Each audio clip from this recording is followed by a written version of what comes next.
Monsieur le président de la République de Côte d'Ivoire et aux différents présidents des autres pays de l'Afrique, Anis Soroma, ou bien bonjour ou bonsoir.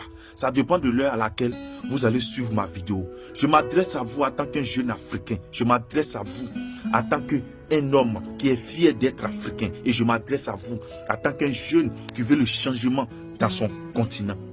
Oui, je m'adresse à vous et je suis MKF. Et je demande à tous ceux qui vont regarder cette vidéo de partager la vidéo si vous êtes fiers d'être Africain, si vous êtes fiers d'être jeune Africain.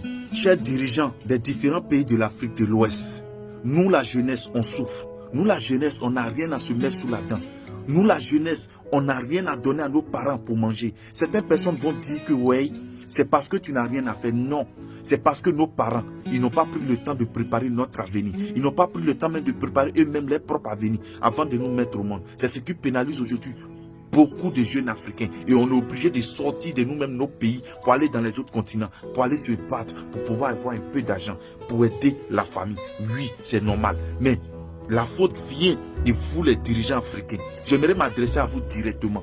Président, quand il s'agit d'investir des millions pour battre vos campagnes, pour pouvoir avoir fauteuil présidentiel, vous êtes premier. Quand il s'agit d'acheter des motos, de faire des dons dans les villages, dans les villes, pour pouvoir gagner vos fauteuils présidentiels, vous êtes premier. Quand il s'agit de donner un t-shirt avec casquette à la jeunesse, pour courir matin, midi, soir sur le soleil, pour battre vos campagnes, vous êtes premier. Mais après ça, nous la jeunesse, on mange quoi? Nous la jeunesse, on mange quoi? Nous la jeunesse africaine, on mange quoi? Après, vous allez vous asseoir à la télé, vous nous traitez des microbes, vous nous traitez de volets, vous nous traitez de violets, vous nous traitez de drogués. C'est parce que nous n'avons rien à faire. Ce n'est pas parce qu'on est paresseux. Ce n'est pas parce qu'on est paresseux, mais c'est parce que nous n'avons rien à faire. Aujourd'hui, là, on dit l'avenir d'un pays repose sur la jeunesse. Mais j'ai l'impression que vous vous foutez de la jeunesse africaine. J'ai l'impression que vous vous foutez de la gueule de la jeunesse africaine. Quand il s'agit de battre des campagnes, vous venez vous asseoir à la télé, vous motivez la jeunesse. Mais dès que vous êtes au pouvoir, vous oubliez la jeunesse. Vous n'êtes pas prêt à sacrifier quelque chose pour la jeunesse. Pourquoi? On a nos frères et sœurs aujourd'hui qui ont des diplômes pas possibles, qui sont censés travailler dans le pays, là, dans les différents pays de l'Afrique de l'Ouest. Ils sont censés travailler. Mais aujourd'hui, là, ils n'arrivent pas à travailler parce que ce n'est pas les ethniques qui sont au pouvoir, parce que ce n'est pas les frères qui sont au pouvoir, parce que ce n'est pas les papas qui sont au pouvoir. Et aujourd'hui, on souffre, on meurt de ça. Même ceux qui nous enseignent la politique ne font pas la politique de tel sol. Réveillons-nous, l'Afrique.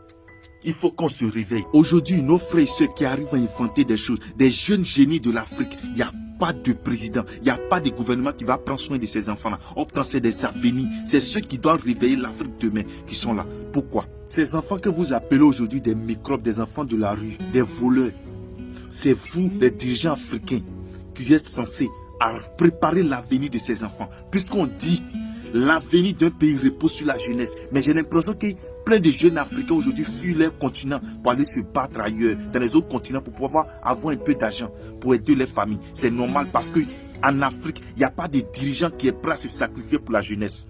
Il n'y a pas de dirigeant qui est prêt à se sacrifier pour la jeunesse. Et nous, on est fatigués de ça. Je demande à tous ceux qui regardent cette vidéo, en tant que fierté de l'Afrique, de partager cette vidéo pour faire passer le message. De partager cette vidéo pour faire passer le message. Même dans les hôpitaux, aujourd'hui, tu arrives dans les hôpitaux, il y a manque de soins, il y a manque d'appareils pour prendre soin des gens. Parce que vous, les dirigeants africains, dès que vous êtes malade, dès que vos enfants sont malades, dès que quelqu'un de vos familles est malade, c'est directement en Europe pour aller les soigner. Donc vous vous foutez de nous, la population. Nous, on souffre matin, midi, soir. Nous, on souffre matin, midi, soir. Pourtant, c'est nous, on est bêtes. Lorsqu'il y a des élections, on sort, on se sacrifie pour vous. On donne nos vies pour vous. Mais vous n'êtes pas prêts à vous sacrifier pour la jeunesse. Vous n'êtes pas prêts à vous sacrifier pour vos propres populations. Où allons-nous avec ça en Afrique? Où allons-nous avec ça en Afrique? Respectons nous-mêmes. Toi qui es en train de regarder cette vidéo, de grâce, partagez la vidéo et likez ma page. N'oublions pas, le 21 mai, il y a Enis Zino qui a son one-man show. Allons-y, on va tous la soutenir. Aimons-nous vivants. Ciao.